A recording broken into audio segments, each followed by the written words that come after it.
So here we go. This is Charles Beatty, and this is Andrew Reed right here next to me. Andrew is the face of Mossy Creek Mushrooms, and I, of course, am the face of Aim at Excellence, among other things.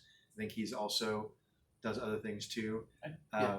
We're sitting here today because I want to start using the Aim at Excellence platform to be doing interviews, and so I have some ideas of what I want to be interviewing, like how I want to structure the interviews, but I don't have a fully fleshed out thing yet. And I want to talk to him about basically what it could look like. So this is kind of the first interview is how does one interview, or how does one structure or format an interview? And that's kind of our goal for today. And I figured I'd just go ahead and film the process of our brainstorm and kind of share this for posterity and also for, frankly, to solicit feedback. So if folks do see this and watch it and find parts of it compelling and parts of it lacking, or if there's something that you see that we missed as far as an avenue we went down and then kind of didn't go as far as you would have gone, comment about it, because I'm definitely looking to develop this as a process that's ongoing rather than something that is already set and ready to go. So, you got any thoughts on any of that for starters? Not really. No, Okay, that's I fine. feel like you covered it. So, the first thing that I want to do is I've got a name in mind. Okay. So, Aim at Excellence is the name of this project, this sort of encompassing media project. It's sort of a nascent brand. I don't actually have a product. Eventually, I will have a product. Doesn't matter. So, funny story. This is an aside, but this is actually relevant. I was talking to Ben, one of our other friends who also runs a business. Ben's also involved in Mossy Creek Mushrooms. He's the head engineer there. Yep. But then Ben also runs a manufacturing company called Man of War Manufacturing. And Ben and I were talking about this maybe 12 months ago. And I was telling him, I was like, if I was going to start a new business right now. So I actually run a tree care company as my day job. And then this is my new project. And I told Ben months ago that if I was going to start a new business right now, I would start it social before I even had the business going and just start building social momentum. Yeah. And so this is me putting my money where my mouth is, because I definitely was running my mouth. It was like, oh yeah, you should totally be doing this, this, this, and this. And he's like, and I was like, whatever, man. And now here I am. I'm like, all right, we're gonna do this shit. To be fair, he piggybacked off our Mossy Creek Mushroom social to get the Man of War. That's social. true. That's very true. So most of his clients come from Mossy Creek Mushrooms' actual reach. Yeah. So he is absolutely parasitizing Mossy Creek Mushrooms' reach. I like to think of it as a symbiosis. What is it? Commensalism? Commensalism. Isn't that the one where they're both benefiting? Yeah. Yeah. So anyway, that's where like this is me kind of like putting my money where my mouth is and developing a social reach before I even have a product, because frankly my goal with the social is just provide things that are valuable, or at least potentially create value, create community, and put things out there and kind of see what comes back, see what bounces back. There's a lot of opportunity there to just to experiment. So that's what I'm after. So Aim at Excellence is the brand. Okay. And I've been doing the daily digest that I've been calling Your Daily Excellence. Those have been sort of like in the 10-minute range videos talking about various topics that are, in my mind, relevant towards being excellent, living an excellent life. There's a little bit of self-help. There's a little bit of just sort of like personal stories. Some of it's just, raw philosophy, and some of it's, heck, the other day I did one on Cowboy Bebop because I was just like, Which one was what's that? excellent? Because you need to share that one with me. So I will have to find out, but it's at least 2 weeks old. It was probably, I don't have a calendar in front of me, but it was a Friday 2 or 3 weeks ago. Okay, I'll check it out. Today's the 23rd, so it would have been like maybe the 7th-ish. Gotcha. We grew up on Cowboy Bebop. Yeah, so I was just like, one of my first episodes was, what's excellent? Cowboy Bebop, and here's why, right? So it's definitely a wide-ranging project, and that's my goal, is for it to be a wide-ranging project. Now, I have two names in mind. First of all, before I give you the name, I want to be interviewing people. And what I realized was I want to be interviewing anyone and everyone that I know, because A, it gets me practice at interviewing, makes me better at interviewing, but then B, it gives me the opportunity to showcase the excellence of everyday people, Okay. right? So Andrew's got tons of things. I mean, we could interview Andrew for hours and hours in order and have tons of good stuff from his life story and ways that he has succeeded or failed or learned or grown or suffered or whatever, right? So there's lots built into anybody's story. And I believe that the internet is full of interviews with famous people or people who are trying to be famous. And there's, I don't know, there's this fame thing where it's like, oh, I have to interview people who are already important. Right. And I disagree. So I'm going to interview every person I know before I ever interview someone famous. And so that's where the first name that I have in mind is everyday excellence. Yep. Right? And the other one is in the company of excellence. So I'm kind of, those are my two ideas. You got any thoughts on naming based on everything I just said? I mean, so everyday excellence seems to me like it kind of captures what you want succinctly. Like, and the other one was in the company of excellence. I like the name, but I feel like the shorter everyday excellence kind of rings a little better. Okay. The good news is it doesn't really have to have a name. That's fair. But I like having names, at least working names. Working titles are useful for us to refer to it. Like if I'm just talking about it, I can say, yeah, check out Everyday Excellence where I do a weekly interview. Yeah. Right? Whatever. So like, for example, YouTube, I can have a playlist that's the Everyday Excellence playlist or the In the Company of Excellence playlist versus what I'm going to do So right now I have a Your Daily Excellence Digest playlist. Okay. But I'm actually going to start breaking those into monthlies because very quickly that playlist is going to be irrelevantly large. Right. So I'm just going to be like April Digest, May Digest. So each one will have roughly 31 videos in it. I like giving your little projects names anyways because like I do that for everything right now. So, you know, we're starting tomato seedlings and stuff right now at the shop. And so I've been calling that Project Tom. Just for tomato. Like, so it's not an anagram? It's not an anagram. It's just Project Tom. And I like my little Project Tom. But I'm teaching my employees how to basically start my tomato plants for me. So I'm not going to have to, like, I have barely had to do anything, but I'm teaching them, like, I've systematized this over the years, and so I'm just getting them started on it. But I'm like, yeah. So I'll talk to Jackie. I'll be like, how's Project Tom? I gotta remember to put do not disturb on these things. Yeah, I always forget that too. That was Ben. He'll call you next, hopefully. Well, that's upstairs. Well, Ben will eventually be here. Or not. Hopefully he's not dying in a ditch. That would be bad. Hopefully he'll call somebody else if he's dying in a ditch.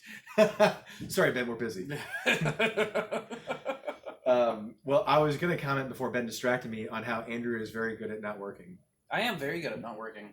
He actually, that's his whole jam, is like, how can I not work and have this still get done? I mean, Ben has told me Richard Branson's my spirit animal. I am not, I've heard the name, but who's Richard Branson? Virgin Mobile, Virgin Galactic, the Virgin Group. And why is that? Because he's got, like, apparently, so not only does he have severe ADHD, but he's got dyslexia. Okay. So he can't even read hardly.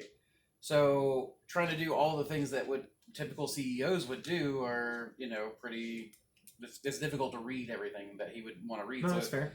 His whole thing of business is where he gets like spun up on, like, obsessed with something and then absolutely bored of it. He used to start businesses and they would like crash. And then he learned, like, okay, if I just start a business and then I hire someone to manage it, I can just go on to my next project I'm excited about. And then Ben recognized that I kind of do the same thing where I'm like obsessive about something and then I get really bored. So this is a great opportunity for me to highlight your excellence because check this out. This is true. So Andrew and I have known each other for like 22 years. Okay. Yep. And there was a phase in his life in his probably early 20s when this exact phenomenon he's describing was his everyday life, except he didn't pass any of his projects on.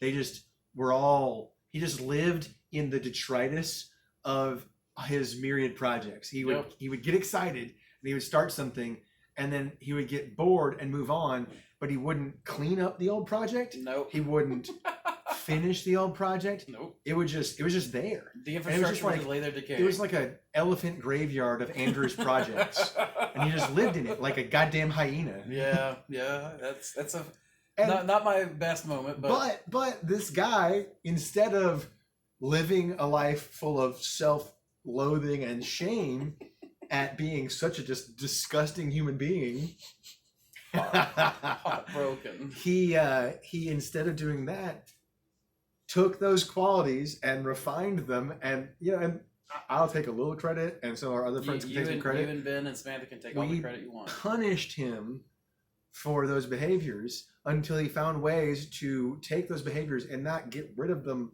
completely, because they're built in. I mean, that's a temperament thing. That is a built-in thing, and if you get rid of it, you get rid of a piece of yourself, and there's value there. And so instead of getting rid of it, you found ways to amplify the good and downplay the bad, and now you just outsource the things that you're terrible at. Yeah, I like showing up every day. Which I remember talking to my mom, and she was like, "Why don't you just work at a factory?" I'm like, "Because that's the most soul-crushing thing I can do is go do the same thing over and over again." Yeah, no kidding. And she's like, "Soul-crushing? What are you talking about? Like, that's just go do the work. It's hard for everybody." And I'm like, "No, it hurts my chest to go into work like on the 6-month mark. Like, it just feels like somebody's stepping on my heart. Like, I could feel a physical sensation inside my chest. But now I get to spend that off on Jack or Tristan or whoever else, so. Well, so you're touching on what I think is one of the coolest things about running a business. So I did tree work for somebody else before I started my own business, and I ran a crew, and I worked 5 days a week, probably 50 hours a week. It wasn't the craziest schedule, but it was definitely a full schedule. And I did the same thing every day. Yep. And I showed up, and I got my ticket, and I found out where I was going, and I went to the place, and I did the work, and then I, went home. Granted, once I was running my own crew, I checked at the beginning of the week, and I knew what my week was going to look like, so I had a little bit more future set than that, but I had no agency. I just did I still went where I was told, right? And it was very monotonous. I mean, so trees are great because no tree's the same, and so granted, I get to exercise kind of a lot of like diversity versus a factory job where it really is same place, same task every day. Same machine, For me, it was same task but different place. Right. Or slightly different task but different place. Like there was a fair bit of variety, even though it is still somewhat redundant, right? Yeah. But as a business owner, I do so many different jobs, and it keeps me engaged because I never get bored of any one thing. And in fact, I enjoy the actual tree work much more now than I did 3 or 4 years ago. Is that just because it's a step away from? Because I don't have to do as much of it. It doesn't burn me out. Ah, gotcha. Yeah. Like I don't get so Andrew knows this. We don't need to go deep down the rabbit hole, but I used to have really bad hand issues from climbing a rope. Nice. Remember you coming upstairs every morning just T-Rex, like putting together your little ice water bag. I would wake up in the morning and I couldn't move my hands. Like they'd be locked. They were locked in place in like a weak ass fist, and I couldn't use my hands. So yeah, I had to do a lot just to keep my hands mobile. And between running a saw and holding the weight of the saw and the vibration from the saw, and then climbing a rope and grasping the rope and climbing the rope and all this stuff. But A, it doesn't wear out my body as much. B, I get to do less of it, so it's more enjoyable rather than more of a chore. And then recently I got some new climbing gear that has really made the actual, the physical labor of climbing so much less challenging. So now I, like every single tree, I'm like, wow, this is gonna be a fun climb. Whereas just a year ago, before I got my new climbing gear, I was like, oh my God, this tree is gonna be a fucking chore. And so, but that's kind of what I'm getting at is you're talking about being able to give away the things that you don't want to do. Well, get this. I have never liked waking up early. I'm sufficiently disciplined that when I have to wake up early, I will. Yeah. But I don't like to do it. So now, when I'm doing work in the trees, I get up at 5. But when I'm not doing work in the trees, I get up at 7 or 8. And so I get to sleep in even on work days because like, well, I've got office work and I've got consults in the late morning. Yeah. So I'm going to get up at 8, eat a nice breakfast, and then go do consults or do office work or whatever.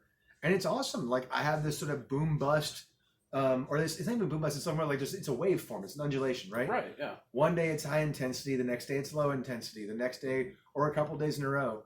But it never is enough to really crush me, and I appreciate that. So yeah, I mean, so that's we had a mentorship come in the week before last, and it was really interesting because I've taught Jack so much, and Jack is already such a good teacher that he was able to teach a lot in the mornings. So I got to experience a little bit of like, oh, somebody's come to learn from me, but my second in command is like handling a lot of the parts I don't want to do, like a lot of the bulk stuff. A lot of the stuff really, you don't need me to teach anyways. You don't need me to teach how to make a fruiting block and make 100 and something of them in a day.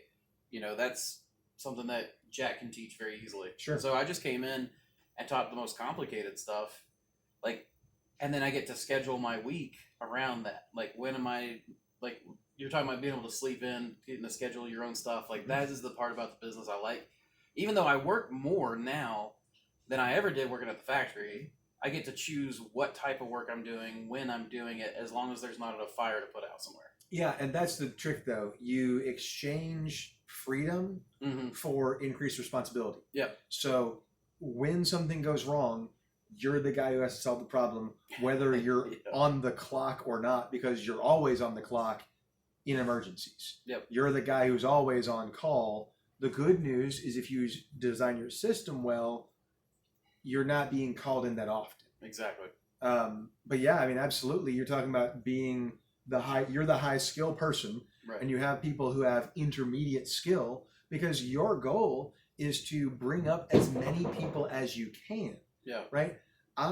So with my work, with my company, with Knox Tree Care, I really can get a person productive on the first day, because all they have to do is drag brush, right? So I'm the skilled climber, I'm the skilled saw operator. All I really need you to do to be productive and to earn your wage is drag brush and run the chipper. Yep. And you can do nothing else, and you will be worth having on the job. But the more you know, the less burden there is on me, and the more you enjoy the job. First, like Right. then your employees enjoy the job more because they have more responsibility, they have more agency, they have more interest. And that's what I want, is people who actually want to learn these things. Yes. But you're talking about Jack teaching people. I've got 2 new hires that are going to start in about 2 weeks, because I've got guys leaving for the summer. So most of my employees are students, because I work them part-time and I do the rest of my job part-time, because I basically am my company. So I've got students who work for me because they don't need full-time hours.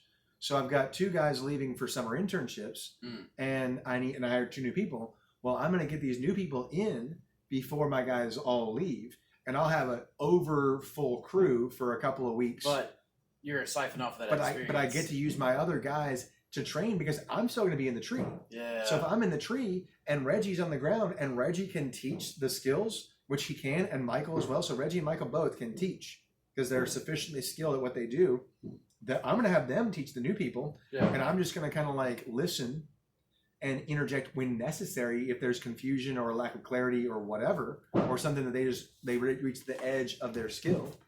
It doesn't bother me. Okay. As long as that doesn't bother you, then I don't care. Andrew has a house full of elephants, and they're just rude elephants. That's what it is. That's fair.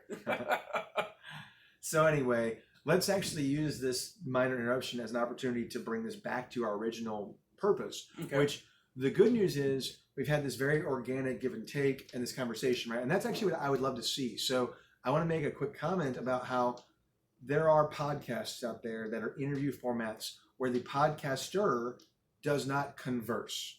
They just ask questions and try to get their guest to talk, and they want their guest to kind of monologue their own whatever. Right. And I don't dislike those, but that's not what I want to do. I want to have conversations with people where I come in with a few prepared questions, but I'd really love to kind of dig into wherever it goes based on what that person wants to talk about. So what we just did there is exactly what I'd love to see these interviews look like, but we do need some structure. So real quick, let's see if you and I can reflect on how could we reproduce what we just did with other people? What were the questions that led us there? How did we get where we were?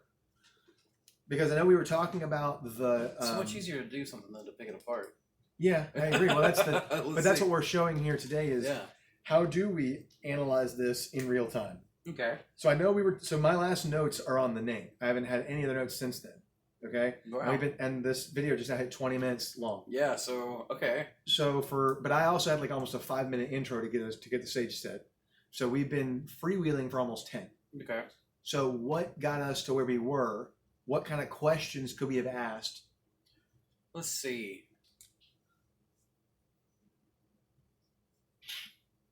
I cannot remember what actually started that. So let's maybe working backwards. That is the hard part. So Yeah, like we working could. I don't backwards want would to be- pause this and go back and find it. No, So no, I want no. to have this all in one take because I think it's more fun that way. I agree. So okay, let's work backwards then. So we were just talking about teaching our employees teaching for us, training, right? Getting that experience, and that came from. I think there was some information in between, but that really came from talking about being able to pass things off onto Jack because of my inability to be obsessed with things for any amount of time.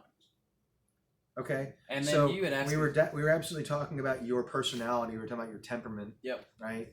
And we had gotten into. I went on that brief aside talking about you as a younger person and how you didn't used to do this well. Yep. And I know that I was trying to take a moment to emphasize your personal growth and your good quality as how you had taken this innate tendency that was in earlier stages not particularly productive or fulfilling. Like Right. it didn't make you feel good. No, gosh, I very much disliked it.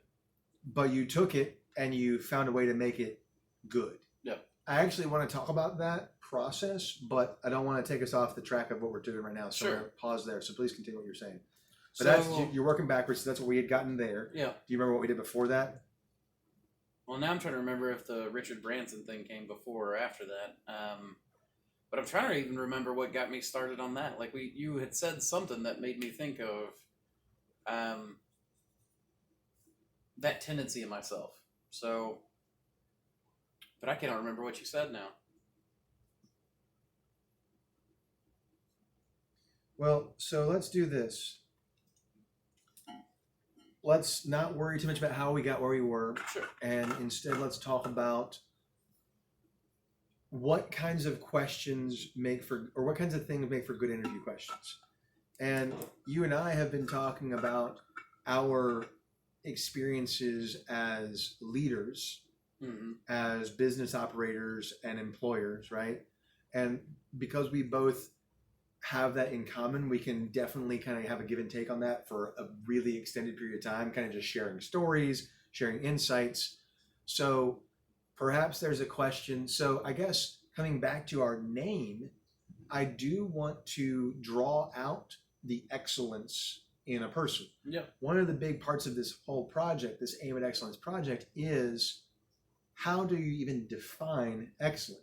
Because each person is going to define it differently, right? That's very true. Or it's sort of like there's a second half of the equation, which is can you define excellence through examples? Mm-hmm. Because so I've mentioned this in my daily excellence stuff, but there's a philosophical story that has stuck with me for a long time. So there's Socrates, the ancient Greek philosopher, who we know through his student Plato's writings. Mm-hmm. And there's this sort of general notion that one of the things that Socrates did was Socrates was operating in Athens during a time when the written word was really becoming a thing versus, say, it's the transition in Athens from a verbal, mnemonic, oral society Right. into a written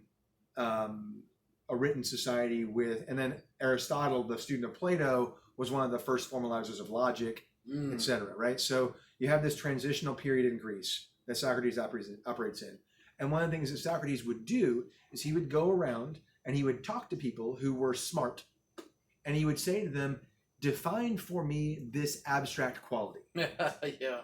And the person would give Socrates examples of the abstract quality, and Socrates would call them out and say, that's not a definition, that's an example. Right. And what Plato, the writer, was trying to articulate was this notion of forms that were transcendental, Mhm. right? So this is part of their, I don't know, it was like a part of a theological canon almost, where they were trying to develop this notion of the forms from which reality was derived. Sure. And so Socrates was basically saying, you can't define this thing because you haven't thought about it for yourself. Mm. Because all of these people were using their oral traditions that they were locked into, because there was a deep groove in culture Right. of oral traditions that were largely mnemonic, right? There's a lot of memorization of tradition. And then knowledge was so grooved that people couldn't think outside the groove. So it was just a lot of rote memorization Yeah. and then just spit back of the same information. So Socrates was calling them out as, you don't know virtue because you can't define virtue. Mhm. All you know is things that are virtuous, but if you can't define it, how do you even know if it's actually virtuous, right? And it ends up being a little bit of a cyclical argument. So the point here is not to reproduce that. The point Sure. is actually to do the opposite, where what I want to do is I actually want to take Socrates' lesson and say, okay, I hear what you're saying, I hear what you're doing, but what if we say, can we define excellence through a mass body of example? Sure. So if we get example after example after example, Well, then and you if we get to get see the pattern. thousands of examples of what disparate people believe to be excellent, could we then distill an answer out of that pattern that you're describing? Yeah. And so that's the nature of my project. That's what I'm after, right? And Hmm. so that's where what I want to be doing with these interviews is I want to be looking at,